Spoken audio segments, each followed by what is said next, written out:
इस साल का सबसे ज्यादा हाइप्ड फोन, और ये नथिंग फोन नहीं है, ये भाई एक ऐसा फोन है जिसकी इतनी ज्यादा हाइप बना दी गई है कि काफी लोगों ने इसे बेस्ट फ्लैगशिप फोन भी मान लिया है, और ये S22 अल्ट्रा भी नहीं है। तो ये है गूगल पिक्सल 7 प्रो, और जब से ये फोन आया जब ही हमने बाय कर लिया था पूरे 80,000 रुपए देकर। 80,000 के तेरा घर जाएगा इसमें।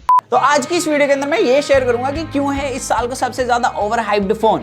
तो सबसे पहले अगर इसके बिल्ड और लुक की बात करूं तो भाई ये मेरे पर्सनल फेवरेट है। अगर आप इसे side by side other flagship से भी कंपेयर करोगे तो इसका लुक सबसे ज्यादा फ्यूचरिस्टिक लगा मुझे इस साल। लेकिन जो ये स्काउट वाला चश्मा इसे पहना कर भेजा है ना भाई कंपनी ने, इस पर बहुत ज्यादा हेयरलाइन स्क्रैच लग जाती हैं। लेकिन अगर इसकी इन हैंड फील की बात करूं, बहुत ज्यादा कंफर्टेबल फोन है, डे टू डे यूजेज में काफी अच्छी ग्रिप बनती है इस फोन की, और भाई पता नहीं लगता कि आप एक फ्लैगशिप चला रहे हो, क्योंकि ये दुबला पतला फ्लैगशिप है। और इसी के साथ जो इसकी एक अच्छी बात मेरे को लगती है वो है कर्व डिस्प्ले। अगर आप एक फ्लैट डिस्प्ले चलाने वाले यूजर हो और आपको कर्व डिस्प्ले पसंद नहीं है, बिकॉज उसके अंदर एक्सीडेंटल टच मिलती है, बहुत ज्यादा कर्वी होती है, तो भाई ये फोन आप बाय कर सकते हो। रीजन काफी सिंपल सा है, क्योंकि यहाँ पर जो कर्व मिलता है ये एक परफेक्ट कर्व मैं बोल सकता हूँ। पहले जो कर्व आते थे फोनों के अंदर भाई बहुत ऊंचे ऊंचे होते थे और उसमें एक्सीडेंटल टच बहुत मिलता था, लेकिन अभी कंपनी ने टाइम के साथ काफी कम कर दिया है, और इसके अंदर तो भाई कर्व इतना है कि आपको एक्सीडेंटल टच बिल्कुल नहीं मिलेंगे। तो अगर आप फ्लैट डिस्प्ले चलाने वाले पर्सन भी हो तो भी आप इसके कर्व को इजीली चला सकते हो, आपको मजा आ जाएगा इसके अंदर। और साथ ही इसकी अगर डिस्प्ले क्वालिटी की बात करूं तो यहां पर ना ही आपको ज्यादा पंची कलर्स मिलते हैं, ना ही ज्यादा आपको डल कलर मिलता है, बिल्कुल न्यूट्रल कलर दिए गए हैं, और ये 2K पैनल है, काफी अच्छी क्लैरिटी मिलती है इसकी डिस्प्ले की। और साथ ही इसमें जो 120 हर्ट्ज का पैनल है भाई काफी अच्छे से वर्क करता है, हाई रिफ्रेश रेट, बिल्कुल मक्खन चलता है। मतलब एंड्रॉइड में बेस्ट जो स्मूथनेस मिलती है वो इसी के अंदर मिलती है, और रीजन सिंपल सा है क्योंकि यहाँ पर स्टॉक एंड्रॉइड दिया है, और स्टॉक एंड्रॉइड में किसी तरीके की कस्टमाइजेशन ज्यादा होती नहीं है, जिसकी वजह से यहाँ पर आपको एक परफेक्ट एक्सपीरियंस मिलता है हाई रिफ्रेश रेट का। तो यहाँ पर अगर आपको वो एक्सपीरियंस करना है तो सिंपली आप इसकी तरफ जा सकते हो। लेकिन इसकी डिस्प्ले में जो वर्स्ट पार्ट आता है उसकी बात करते हैं। जैसे आप इसकी डिस्प्ले को आउटडोर ले जाओगे विद इन 5 मिनट्स ये बहुत ज्यादा ब्राइटनेस ड्रॉप कर लेती है, मतलब इसकी डिस्प्ले में कुछ दिखता नहीं है, और कैमरा यूज करोगे तो वहां पर तो और भी ज्यादा दिक्कत हो जाती है, मतलब फोन हीट होने स्टार्ट हो जाता है। एंड आफ्टर दैट इसकी जो पीक ब्राइटनेस है वो भी काफी कम फील हुई है मुझे आउटडोर के अंदर। मैंने 80,000 वाले दूसरे फोनों से भी कंपेयर करके देखा, एंड सबसे कमजोर पीक ब्राइटनेस इसी फोन की मेरे को लगी थी। एंड मैंने जब एक कैमरा कंपेरिजन किया था उसके अंदर भी ये चीज बताई थी। तो यहाँ पर इसकी आउटडोर पीक ब्राइटनेस ऑब्वियसली काफी ज्यादा कमजोर है। लेकिन अगर इसके भाई इन डिस्प्ले फिंगरप्रिंट सेंसर की पोजीशन की बात करूं तो इसकी पोजीशन काफी परफेक्ट लगी। अभी जो फ्लैगशिप आ रहे हैं उनके जो इन डिस्प्ले फिंगरप्रिंट सेंसर हैं या तो काफी नीचे होते हैं या काफी ज्यादा ऊपर होते हैं, लेकिन इसको आप एक हाथ से इजीली एसेस कर सकते हो।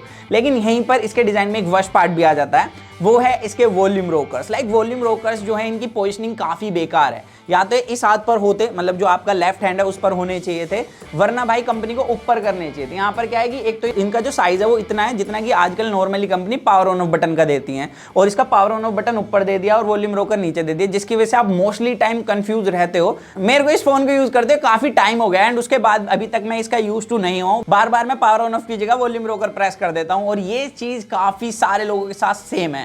अब बात करेंगे इस फोन की उस चीज की जिसको लेकर इसे भाई बहुत ज्यादा चढ़ा दिया गया है, जिसकी वजह से मुझे ओवर हाइप्ड फोन लगा है, तो वो है इसके कैमरास। अगर इसके कैमरास की बात करूं तो मेन कैमरे की वीडियो रिकॉर्डिंग जो है वो काफी लोगों को अच्छी लग सकती है जिनको वार्म टोन पसंद है। इवन यहां पर मैंने S22 अल्ट्रा से भी कंपेयर करके देखा था, मुझे स्लाइटली इसकी जो वीडियो रिकॉर्डिंग है वो थोड़ी सी बेटर लगी थी, ये मेरी पर्सनल ओपिनियन है। लेकिन अगर मैं बाकी चीजों की बात करूं, इसकी फोटोज की अगर बात करूं तो डे लाइट कंडीशन में काफी ज्यादा ग्रेनी फोटो आती है। हल्का सा जूम करके देखना, काफी ज्यादा मच्छर घूम रहे होंगे तो पिक्सल में आपको पिक्सल इजिली नोट हो जाएंगे। और इसी के साथ अगर बात करें तो इसमें भाई मैक्सिमम टाइम जो शैडोज हैं वो अच्छे से हाईलाइट नहीं होती है, ये मैंने देखा है। और जब HDR ये लगा लेता है उस टाइम पर तो थोड़ा बेटर भी परफॉर्म करता है, लेकिन भाई विदाउट HDR तो काफी ज्यादा वर्स्ट परफॉर्म करता है डे लाइट कंडीशन के अंदर। इसी के साथ जिसका ultra wide angle camera sensor है वो भी भाई डिसेंट ही परफॉर्म करता है, कुछ ऐसे इसके अंदर एक्स्ट्रा ऑर्डिनरी है नहीं। और लो लाइटिंग परफॉर्मेंस तो भाई जो मेन कैमरा है और अल्ट्रा वाइड है इसकी वर्स्ट देखने के लिए मिली 80,000 के हिसाब से। मतलब एक तो मच्छर काफी ज्यादा घूमने स्टार्ट हो जाते हैं, ऊपर से डिटेल्स भी बिल्कुल नहीं मिलती। और जितना ज्यादा इस फोन को चढ़ाया गया है कैमरा उसको लेकर, उतना तो मेरे को बिल्कुल भी इस फोन के अंदर देखने के लिए नहीं मिला। बाकी अगर इसके पेरिस्कोप कैमरा सेंसर की बात करूं, जिसको लोग भाई एआई से चढ़ा रहे थे कि भाई एआई का खेल इतना अच्छा है कि काफी ज्यादा शार्प फोटो मिलती है, तो लिटरली मैंने इसे भाई दो फोन के पेरिस्कोप कैमरा सेंसर से कंपेयर करके देखा, एक S22 अल्ट्रा, एक Vivo X80 Pro, और उनमें सबसे ज्यादा वर्स्ट इसका ही परफॉर्म कर रहा था। सबसे ज्यादा अच्छा परफॉर्म करता है S22 अल्ट्रा का। एंड मैक्सिमम टाइम अगर आप कंसिस्टेंसी की बात करो फोटोज के अंदर इसमें या S22 अल्ट्रा में, तो मैं S22 अल्ट्रा को पिक करना चाहूंगा। वहां पर ज्यादा शार्प फोटो मिलती है, पोर्ट्रेट मोड इसका बहुत ज्यादा अच्छा है। अगर मैं इसके पोर्ट्रेट मोड के कुछ सैंपल्स आपको दिखाऊं तो 1x में भी देखिए काफी ज्यादा ग्रेनी मिलती है। पोर्ट्रेट मोड के अंदर एज डिटेक्शन भाई 10,000 रुपए वाले फोन के जितना भी नहीं है। और अगर आप इसके अंदर टेलीफोटो से भाई फोटो कैप्चर करोगे 2x 3x में तो यहां पर तो ये बहुत ज्यादा बेकार परफॉर्म करता है। मतलब लगता ही नहीं है कि आप 80,000 के फोन से फोटो क्लिक कर रहे हो। तो इसके बैक कैमरा भाई 80,000 वाले बिल्कुल भी नहीं लगे हैं मुझे डे टू डे यूजेज में। और इसके फ्रंट कैमरे के भी सेम ही सीन है। फ्रंट कैमरे के साथ दिक्कत ये है कि भाई ये फोकस ही नहीं लेता मेन ऑब्जेक्ट पर, ये बैकग्राउंड में ज्यादा शार्पनेस दिखाता है। जब आप जूम करोगे आपको इजीली नोट हो जाएगा। तो जो सॉफ्टवेयर एल्गोरिदम है भाई गूगल का पहले होता होगा, लेकिन अभी जो हमने ट्राई करा है हमको तो बिल्कुल भी अच्छा नहीं लगे। इसके कैमरास 80,000 के मैं जूते लेना पसंद करूंगा इसके कंपैरिजन में। बेकार है भैया, मैं तो टूट गया। इसके अलावा जो इस फोन के अंदर काफी यूनिक देखने के लिए मिलता है वो है इसका प्रोसेसर। गूगल ने भाई अपना खुद का प्रोसेसर डाला है, टेंसर G2 प्रोसेसर। और अगर इस प्रोसेसर की तारीफ करूं तो हमने इसे भाई इस साल के सारे फ्लैगशिप प्रोसेसर से कंपेयर करके देखा था। सबसे कम स्कोर इसी के अंदर मिला था। हालांकि इसका जो हीट कंट्रोल था उस टाइम पर मतलब Antutu के टाइम पर वो ठीक मिल रहा था, लेकिन जब हमने इसे normally day to day usages में यूज करा भाई, अभी तो सर्दियां आ गई हैं और अभी भी ये फोन भाई नॉर्मल यूजेज में हीट होना स्टार्ट हो जाता है बैक से। और अगर आप हैवी टास्क की बात करो लाइक गेमिंग करना चाहते हो तो वो इसके अंदर बहुत ज्यादा एवरेज होती है। एवरेज भी नहीं, मैं बिलो एवरेज बोलूंगा। यहाँ पर अगर इस प्रोसेसर के ऑल ओवर स्कोर की भी बात करूं तो ये स्नैपड्रैगन 870 जितना है, बट अगर कंसिस्टेंसी की बात करूं तो 870 के आसपास भी नहीं है। इवन इसका हीट कंट्रोल भी 870 के आसपास नहीं है।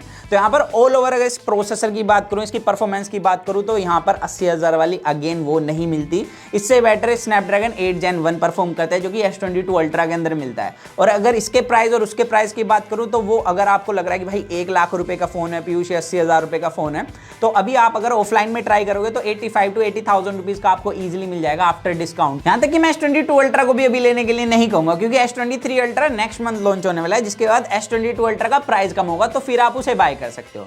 बाकी इस फोन के अंदर जो एक और खासियत है वो है इसके भाई मतलब सॉफ्टवेयर। तो इसके अंदर जो स्टॉक एंड्रॉइड मिलता है मेरे को काफी अच्छा लगा। यहाँ पर क्लीन एक्सपीरियंस है, जैसे कि मोटरोला के फोन के अंदर मिलता है, ऑलमोस्ट सिमिलर ही है। उसके अलावा यहाँ पर मैंने जो देखा कि इसके अंदर भी बग मिलते हैं जैसे कि अदर UI के अंदर मिलते हैं। iOS 16 तक के अंदर भाई जो बग मिलते हैं वैसे भी बग मेरे को इसके अंदर नोट हुए हैं, जैसे कि लॉक स्क्रीन पर फ्रीज हो जाती है स्क्रीन। और यहाँ पर जैसे मोटरोला के अंदर मैं एक बग फेस करता था ना, मैंने बताया था कि जब आप मल्टीपल फोटोज क्लिक कर लेते हो और नीचे की तरफ जो कैमरे में गैलरी आती है, जब वहां से आप कोई फोटो डिलीट करोगे तो वो फोटो बार बार वहीं आती रहेगी जब तक आप कैमरा ऐप को क्लोज करके फिर से ओपन ना करो। तो सेम चीज यहाँ पर है। तो मेरे को लगता था वो मोटरोला की कमी है, लेकिन ये मेरे को लगता है स्टॉक एंड्रॉइड के सारे फोनों के साथ सेम दिक्कत है। तो यहाँ पर सेम एक्सपीरियंस मिला मुझे। और इसके अंदर भी बग हैं जैसे कि अदर UI के अंदर मिलते हैं, ऐसा नहीं है, ये भी बग फ्री है। लेकिन जब मैं इसका UI चला रहा था, जो इसके अंदर हैप्टिक्स वेरिएशन मिली हो, जो इसके हैप्टिक्स के भाई फील है वो काफी ज्यादा सॉलिड है S22 अल्ट्रा के कंपैरिजन में। बाकी इसके स्पीकर की क्वालिटी अच्छी है, नेटवर्क कनेक्टिविटी भी अच्छी है, मेरे को कहीं भी दिक्कत नहीं हुई है। लेकिन अगर बात करें इसके बैटरी बैकअप की तो भाई वो काफी सॉलिड लगा मेरे को, क्योंकि मैंने S22 अल्ट्रा से जब देखा था तो S22 अल्ट्रा को अगर आप एक नॉर्मल टू हैवी यूजर भी हो तो भी आपको भाई एक दिन में 2 बार चार्ज करना पड़ता था, एक सुबह को और एक शाम को। लेकिन अगर आप नॉर्मल टू हैवी यूजर हो तो इस फोन को आपको दिन में सिर्फ एक ही बार चार्ज करना होगा। तो ये मेरे को इसके पास सबसे बड़ी एडवांटेज लगी S22 अल्ट्रा के कंपैरिजन में। तो यहाँ पर ऑल ओवर अगर मैं अपना कंक्लूजन दूं इस फोन के बारे में, क्या S22 अल्ट्रा से बेहतर फोन है? तो देखो इस फोन का लुक और इन हैंड फील के लिए मेरे को आप बायस बोल सकते हो, पर मेरे को S22 अल्ट्रा से स्लाइटली बेटर लगा है। ऊपर से इसका जो बैटरी बैकअप है वो S22 अल्ट्रा से ज्यादा अच्छा है, लेकिन मैं इसको S22 अल्ट्रा के ऊपर रिकमेंड नहीं कर सकता। रीजन है भाई वो एक परफेक्ट फ्लैगशिप है, क्योंकि इसके अंदर मैक्सिमम चीजें ज्यादा अच्छी मिलती हैं इसके कंपैरिजन में। वहां पर कैमरा ज्यादा अच्छे हैं, डिस्प्ले ज्यादा अच्छी है, जो UI एक्सपीरियंस है वो मेरे को पर्सनली One UI का ज्यादा अच्छा लगता है, और वहां पर पावर भी ज्यादा अच्छी है। जिस वजह से मैं कहूंगा अगर आप दोनों फोन के बीच में कंफ्यूज हो तो S22 अल्ट्रा को पिक करो, वो ज्यादा अच्छी चॉइस होने वाली है। तो बस यही था आज की इस वीडियो के अंदर। बाकी आप बताना आप मेरी ओपिनियन से एग्री करते हो नहीं करते। सो दैट्स इट गाइस, मेरा नाम है पीयूष। तो मिलते हैं जल्दी कूल और एक्साइटिंग वीडियो में। जब तक के लिए जॉन मैं गाइस वो करे to watch your heart, please set in with that we unbox guys.